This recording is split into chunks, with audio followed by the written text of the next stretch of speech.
1592년 4월 13일, 일본이 대규모 군대를 이끌고 조선을 침략합니다. 제대로 된 방비를 못한 조선은 속수무책으로 무너졌고, 일본군은 순식간에 수도 한양의 코앞까지 들이닥치죠. 그러자 조선의 왕 선조는 한양을 버리고 도망치면서 둘째 아들 광해군을 세자로 임명합니다. 선조는 이 기회에 아예 광해에게 왕위를 넘겨주고 자신은 명나라로 망명하려 했던 건데요. 조선의 왕으로 죽느니 만주 지역을 다스리는 명나라 제후가 되려 했던 거죠. 하지만 신하들의 만류로 인해 이를 실패한 선조.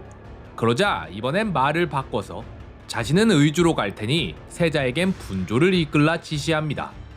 이곳에서는 군무에 대해 별로 할 만한 일이 없다. 내 심신을 다 바쳐 명예 원군을 요청할 테니 세자는 분조를 이끌고 군무를 처리도록 하라. 이때 광해의 나이는 아직 18살, 머리에 피도 안 말랐을 때입니다. 하지만 그는 아버지와는 달랐습니다. 적진 한가운데서 천막 하나로 비바람을 막으며 병사들과 함께 했습니다. 백성을 위로하고 군대를 독려하고 의병을 모으고 군량을 확보하며 필사의 노력을 다했는데요. 그러자 민심은 왕이 아닌 세자에게로 향했으며 전국에선 사대부와 유생들이 몰려들었고 명나라 장수들도 그에게 칭찬을 아끼지 않았죠. 하지만 이 상황이 마음에 들지 않는 이가 있었으니 바로 왕 선조입니다. 자신은 나라를 버리고 왕위까지 내던지며 명나라로 도망치려 했는데 광해는 적진 한가운데로 뛰어들어 실질적인 나라의 구심점 역할을 해냈습니다. 이대로 전쟁이 끝나면 왕위를 세자에게 넘겨줘야 할 판국. 그러니 전쟁이 끝나기 전에 무슨 수를 써야겠죠. 선조의 무기는 바로 양위 파동이었습니다. 전세가 역전된 뒤부터 전쟁이 끝날 때까지 선조는 10여 차례나 양위 파동을 일으켜 권력을 되찾는데요. 그리고 전쟁이 끝나자 선조는 영웅 대접을 받아야 할 세자와 장수들을 찬밥 신세로 내몰아 버립니다. 전쟁의 승리는 오로지 명나라의 도움 덕분이었다.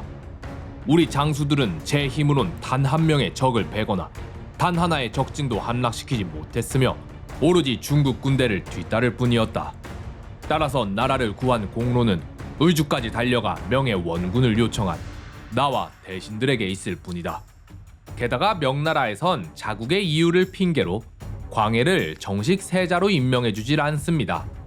그러자 선조는 이젠 아예 노골적으로 광해를 핍박하기 시작합니다. 또한 19살밖에 안 되는 어린 여인을 중전으로 맞아 적장자 영창대군을 낳기까지 하는데요. 그러자 조정에서는 영창대군을 후계로 미는 자들이 등장하고 왕이 그들에게 노골적으로 힘을 몰아주자 광해는 낙동강 오리알 신세가 되고 맙니다. 심지어 후궁의 시녀들까지 광해를 무시하는 지경에 이르는데요. 이대로 영창대군이 왕위에 오르면 광해는 절대 목숨을 부지할 수 없을 겁니다. 그렇게 전쟁이 끝나고도 무려 10년을 세자이면서도 세자가 아닌 대우를 받으며 묵묵히 기다린 광해.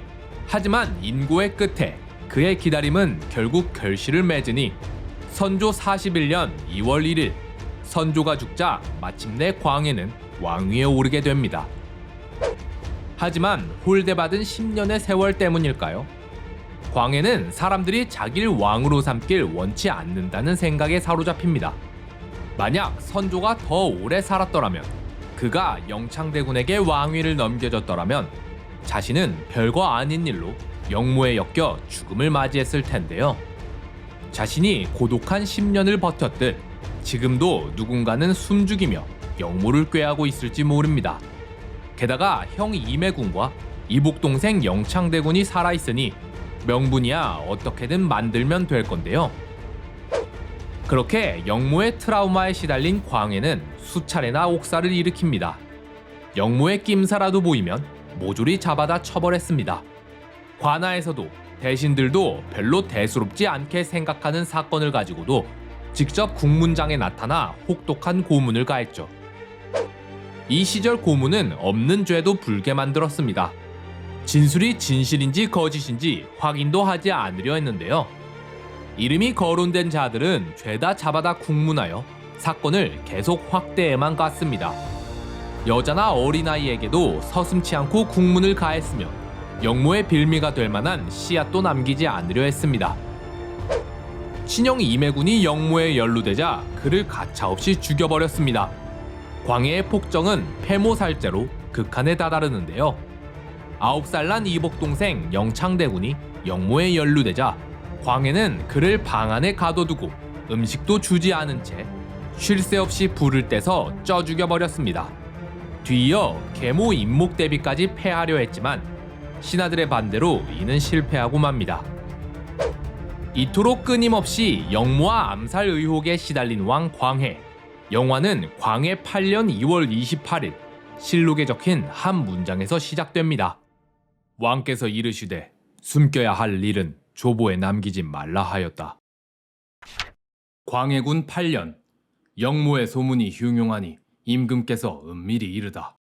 닮은 자를 구하라. 해가 저물면 편전에 머물게 할 것이다. 숨겨야 할 일은 조보에 남기지 말라.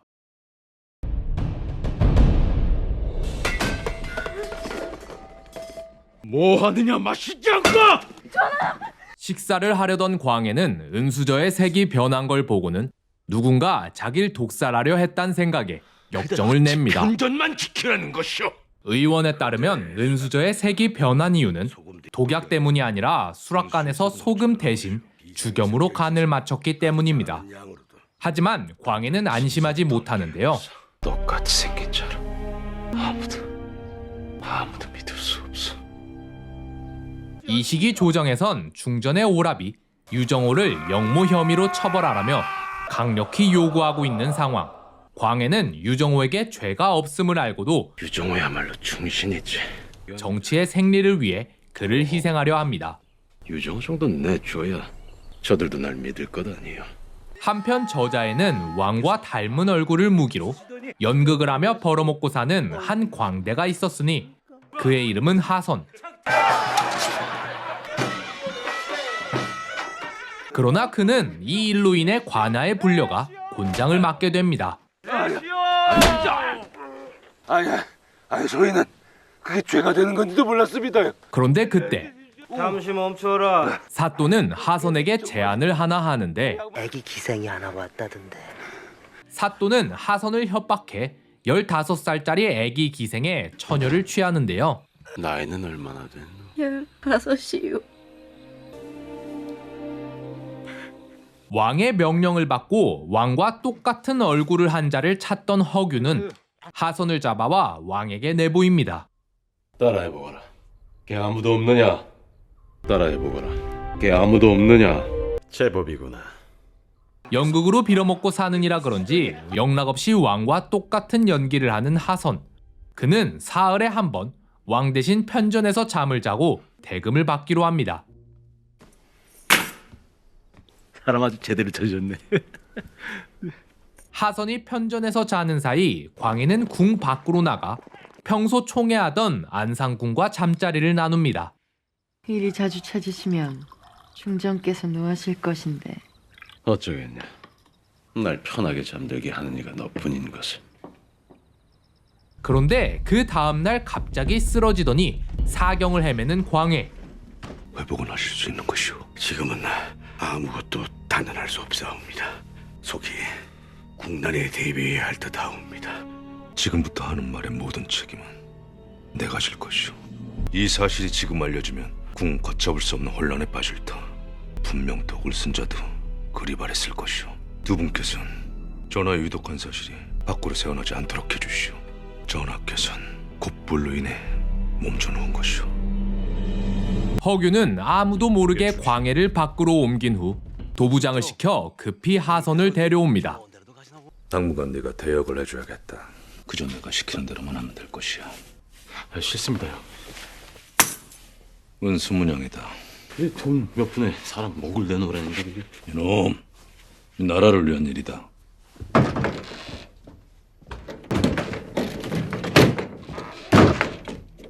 혹시 나란 일이라 하셨습니까? 허균은 왕이 심한 감기에 걸렸단 핑계로 사흘간 시간을 벌고 그동안 하선에게 궁궐 생활에 대해 교육합니다. 대변은 모두가 보는 앞에서 보고 오지 말라고! 죽여주시옵소서! 죽이긴데 널 왜 죽여? 왕비아는 절대 만나선 안 됩니다.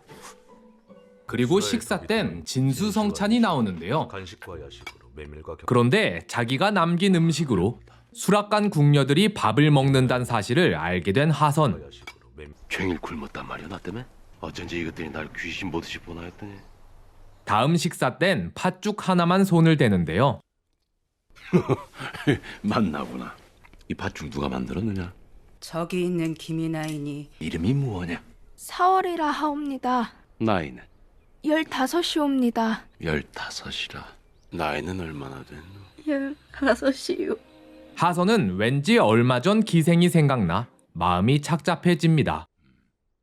오늘은 이걸로 됐다. 수라를 내가 가라.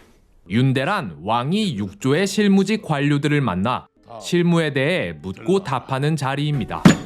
경의 뜻대로 하시오. 가장 중요한 것이 상참이다. 상참이란 매일 아침 3품 이상의 대신들이 모여 정사를 논하는 자리입니다. 허균은 이들 중 박충서를 특히 조심하라고 이르는데요. 각별히 주의해야 한다. 그렇게 시작된 상참. 허균은 광해가 없는 틈을 타 평소 광해와 뜻이 맞지 않던 3가지 안건을 진행해버립니다. 호패법을 부활하고 대동법을 실시하고 유정호의 죄를 묻지 말라 지시하는데요. 진주부사 유정호의 죄를 더 이상 묻지 않겠다. 이것으로 상참을 마치겠습니다. 대동법을 실시하라니, 호패법을 부활하라니요. 당장 장계를 올리라는데 아니할 수도 없고. 그날 밤 다행히 광해의 맥이 돌아오며 살아날 기미가 보입니다. 그런데 최근에 자주 행차하시는 곳이라도 있으신지 독이 아니라 약에 취하신 듯합니다. 그러자 안상궁을 의심하기 시작하는 허균. 한편 안상궁은 박충서를 만나 근래에 왕이 여인을 품지 않는다는 사실을 전합니다. 여인의 분냄새를 피하신다. 무언가 이상한 낌새를 눈치챈 박충서는 안상궁을 죽이고 양귀비밭도 불태워버리는데요. 뒤늦게 찾아온 허균은 다 타버린 양귀비밭만 발견하게 됩니다. 허균이 자리를 비운 사이 박충서와 윤대를 하는 하선. 장계에는 대동법을 중단하고 유정호의 국문을 허락해달라는 글이 적혀 있었습니다. 경의 뜻대로 하시오. 황송하옵나이다. 윤대할 때 대신들이 뭐라 하든 경의 뜻대로 하시오. 그건 도승지가 그리하라 하지 않았소? 박충서 그자를 조심하라. 내가 글이 일러주지 않았습니까? 하나를 내어주고 하나를 받는 건 정치는 그런 것입니다.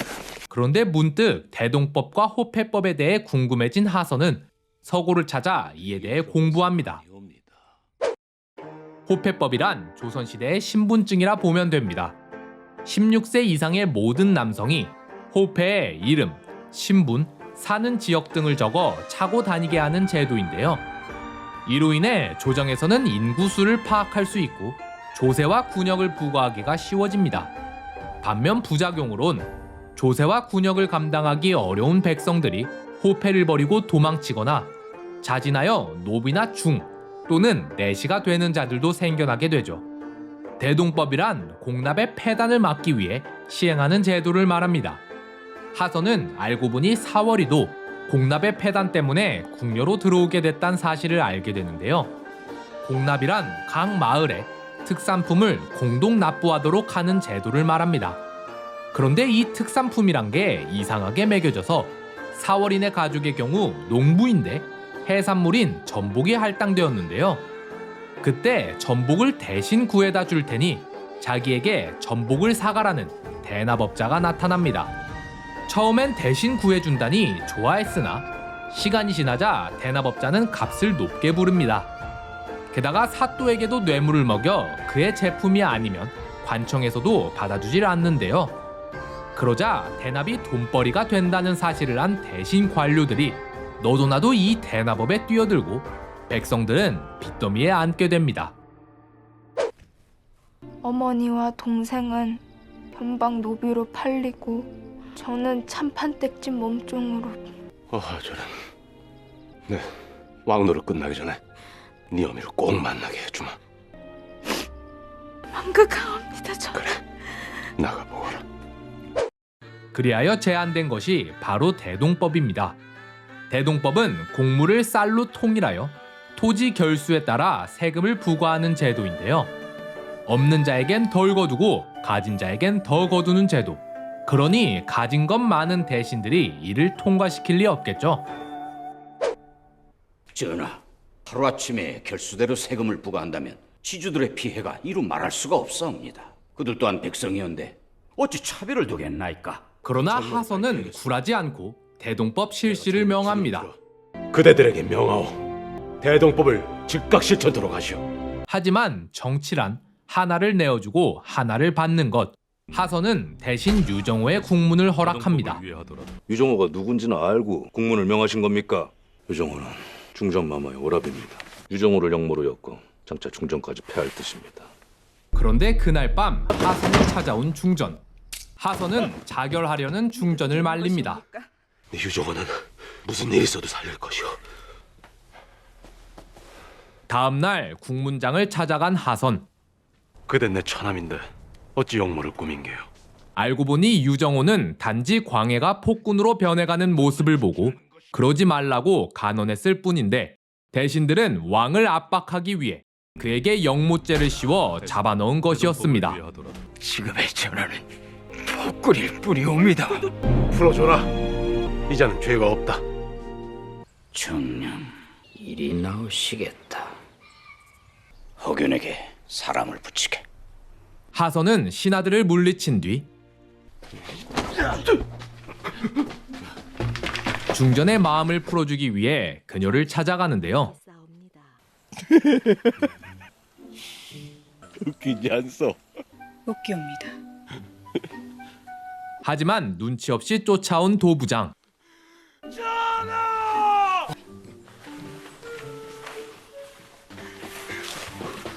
그런데 왕의 손이 거친 것을 보고 도부장은 하선을 의심하기 시작합니다. 왜 그러느냐? 게다가 그날 밤 하선은 홀로 중전을 만나러 가는데 도부장은 걸음걸이를 보고 그가 하선임을 눈치챕니다. 내 눈을 속일 수는 없다. 이 무슨 짓인가? 이자는 전하가 아니옵니다. 서첩의 몸에 손톱만한 붉은 점이 있사옵니다. 어디에 있사옵니까? 의족 격가슴이. 도부장이 정신을 차리자 하선은 그에게 이릅니다. 목숨을 걸고 임금을 지켜야 할 호위관이 지 마음대로 죽겠다고 칼을 물다니. 네 목숨이 얼마나 중요한지 모르는 것이냐. 이 칼은 날 위해서만 뽑는 것이다.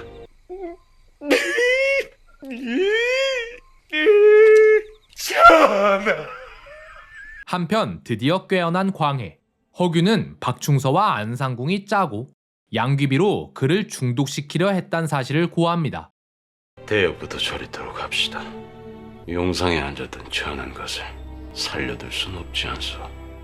그 시각 조정에선 중전을 폐할 것을 요구하고 있습니다. 하선이 대동법에 유정호까지 챙기려 하니까 박충서도 세게 나오는 거죠. 하지만 하선은 물러서지 않습니다. 그대들의 뜻을 들어 중전을 폐하겠노라. 허니 나도 함께 폐위시키라. 한편 허균의 뒤를 밟아 왕을 닮은 자가 있다는 사실을 알게 된 박충서. 임금이 둘이라니 확실히 보았는가? 우선은 확실히 해둠세. 박충서는 정상궁을 통해 왕의 실체를 알아내려 하는데요. 또한 중전도 갑자기 변한 왕의 행동에 의아함을 느끼던 찰나 결국 왕이 바뀌었음을 눈치채고 맙니다. 누구냐 난. 광해가 돌아오면 하선을 죽일 것이라 경고하는 중전. 나란 놈은 죽을 거라고 했어. 전하께서 죽이실 거라고. 허균도 광해의 지시를 받은 게 있으니 하선에게 내일까지만 일을 마치고 떠나라 명령합니다. 여기까지가 네 놈의 마지막 왕노릇이다. 다음 날 대신들은 명나라에 군사 2만을 파병할 것을 요구합니다. 경의 뜻대로 하시오. 당시 중국에선 명나라가 지고 후금이 뜨고 있었습니다. 후금의 막강한 군사력에 밀려 명나라는 점차 힘을 잃고 있는 상황. 이 상황에 원군을 파병했다간 이들이 전부 개죽음을 당할 게 뻔할 뿐더러 만약 후금이 완전히 명을 몰아낸다면 조선에게 죄를 물을 게 뻔했습니다. 하여 광해는 중립 외교를 펼치며 약소국인 조선의 피해를 최소화하려고 노력 중이었는데요. 그러나 대신들은 사대 운운하며 당장 명에 파병할 것을 주장합니다. 그거 좋은 생각이십니다. 하지만 군사를 사지로 내몰 뿐 아니라 백성의 고열을 짜내 막대한 조공까지 바치자는 말에 결국 하선은 화를 참지 못하고 폭발하고 마는데요. 공려 40 재단 적당히들 하시오, 적당히들! 암살에 대한 트라우마로 인해 미쳐버린 왕 광해와 그런 광해를 대신해 잠깐이나마 왕이 된 하선. 과연 이 둘의 운명은 어떻게 될까요? 이상 광해, 왕이 된 남자였습니다. 영화 광해는 광해군 일기 8년 2월 28일에 등장하는 한 문장에서 아이디어를 얻어 상상력으로 이를 해석한 팩션 사극 영화입니다. 영화 속에서 승정원 일기를 가져와 숨기는 장면이 나오기 때문에 간혹 정말로 승정원 일기 15일분이 사라졌다고 믿는 분들도 있는데 애초에 승정원 일기는 임진왜란 때 한 번, 병자호란 때 한 번 소실되어 인조 때부터의 기록만이 남아 있습니다. 자, 그럼 영화 속 등장인물을 실존 인물과 비교해보자면 광해군, 문성군 부인, 그리고 허균을 제외한 모든 인물은 허구입니다.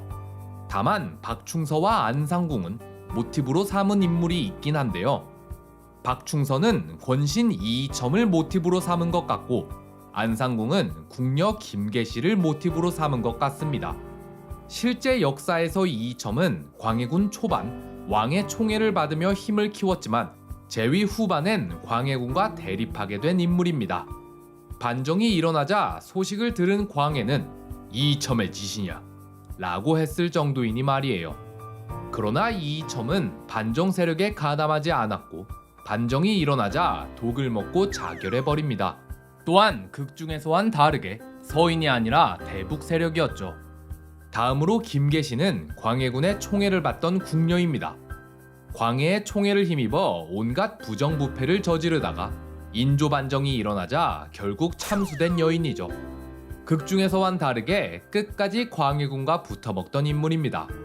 광해에 대한 이야기는 뒤에서 하고 먼저 문성군 부인과 허균에 대해 알아보자면 실제 역사에서의 문성군 부인은 광해와 딱히 사이가 나쁘진 않았던 걸로 보입니다. 단지 극 전개를 위해 이러한 설정을 넣은 것 같네요. 마지막으로 허균은 홍길동전의 저자로 유명하죠. 실제 역사에서 허균은 영모 혐의에 몰려 죽임을 당합니다. 하지만 그가 정말 영모를 꾀했을까에 대해선 의문이 남습니다. 당시 허균은 정적에 의해 궁지에 몰린 상태였으며 변론의 기회조차 주어지지 않고 즉각 처형을 당해버렸기 때문인데요. 따라서 그의 영모는 사실이 아니며 정적에 의해 제거당했을 거라는 의견도 있죠. 자, 그럼 마지막으로 광해에 대해 한번 알아볼까요? 광해는 계속되는 영모 트라우마로 인해 수많은 사람을 죽이고 처벌했습니다. 또한 임진왜란으로 소실된 궁궐을 재건한다는 명목으로 무리한 노역을 동원해 많은 백성들이 고통을 받았는데요. 하지만 그의 업적으로 평가되는 두 가지 사건이 있으니 바로 대동법 실시와 중립 외교 정책입니다. 광해는 공납의 폐단을 막기 위해 대동법을 실시했습니다. 허나 사실 광해군은 이 대동법에 그리 호의적이지 않은 입장이라 중간에 한번 실시를 중단하기도 했는데요. 또한 그 지역을 경기도로 제한하고 전국으로 넓히진 않으려 했죠. 따라서 대동법은 광해가 아닌 일부 신하들의 주장에 의해 이뤄진 거라 보는 자들도 있습니다.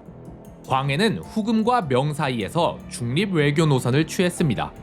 이는 당시 유교와 사대주의에 못 박혀 삽질만 해대는 관료들과 달리 유교의 틀을 깨는 행동이었기에 더욱 놀라운데요. 게다가 훗날 왕위에 오른 인조는 명나라를 섬기고 청나라를 오랑캐라 칭했다가 청의 분노를 사 정묘호란과 병자호란을 겪게 됩니다. 수많은 백성이 죽고 나라는 걷잡을 수 없이 피폐해졌는데요. 결국 인조는 청나라 황제에게 무릎을 꿇고 머리를 땅에 찌으며 9번 절하고서 용서를 받습니다. 이로써 광해의 중립 외교 정책은 더욱 빛을 발하게 된 거죠. 집권 후반기에 접어들며 광해는 영모 트라우마로부터 벗어나려는 노력을 보입니다. 고변이 들어와도 대수롭지 않게 넘어가려 했으며 옥사도 일으키지 않으려 했습니다. 특히 영모자들을 처형하며 대북 측에 힘을 너무 몰아주는 바람에 권신 이이첨이란 자가 탄생했는데 중립 외교를 밀어붙일 때 이이첨이 자신과 대립하자 힘이 밀리는 걸 느끼고는 전국의 변화를 꾀하기 시작합니다. 하지만 이미 너무 늦었습니다. 광해의 폭정에 시달린 자들은 이미 그에게서 돌아섰고 광해가 믿고 의지하던 대북 세력도 폐모살제와 중립 외교 정책으로 인해 그와 대립했습니다. 그렇게 조정에는 그의 편이 아무도 남아있지 않게 되었는데요. 그리고 바로 이때 광해의 이복 조카 능양군이 반역을 꾀합니다. 다행히도 그의 반역 모의는 사전에 발각되어 광해의 귀에 들어가지만 광해는 이미 마음을 바꾼 터라 이를 대수롭지 않게 여겼는데요. 또한 능양군 측은 광해의 사랑을 받던 상궁 김계시에게 뇌물을 먹여 반역 모의가 가짜라며 광해를 안심시켰죠. 극 중에서 이 김계시를 모티브로 삼은 인물이 광해를 양귀비로 중독시킨 안상궁 안계시입니다. 결국 능양군이 진짜 군사를 일으키자 궁궐은 순식간에 함락되고 광해는 결국 패위당하고 맙니다. 그리고 능양군이 즉위하니 그가 바로 조선의 제16대 왕 인조입니다. 고독한 유배 생활이지만 광해는 그 뒤로도 18년을 더 살았습니다. 영모에 연루되기도 하고 2번의 호란으로 인해 유배지를 여러 번 옮기기도 했으나 광해는 꿋꿋이 살아남았는데요.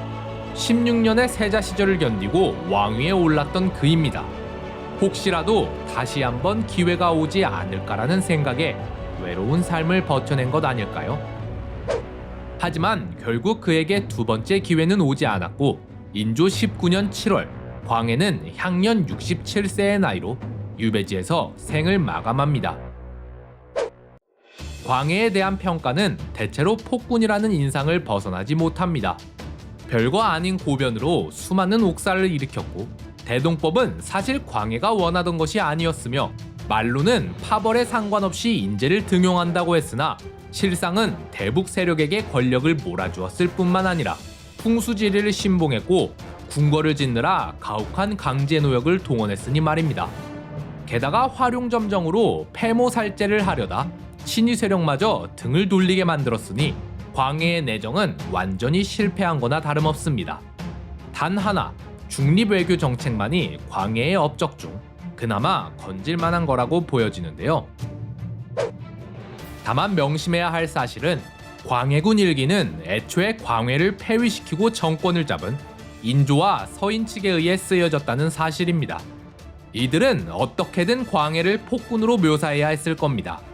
광해가 일으킨 옥사는 정말 별거 아닌 일에 광해가 발작을 일으킨 것뿐이었을까요?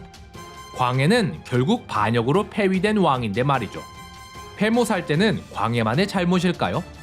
애초에 구도를 이딴 식으로 만들어 놓은 건 선조였는데 말이죠. 사실 해석에는 차이를 둘 수 있겠지만 결론은 하나뿐입니다. 광해는 국정 장악에 완전히 실패했습니다. 그리고 그 대가로 왕위에서 폐위됐습니다. 세자 시절 보여준 그의 영특함이 아쉬움으로 남을 뿐입니다.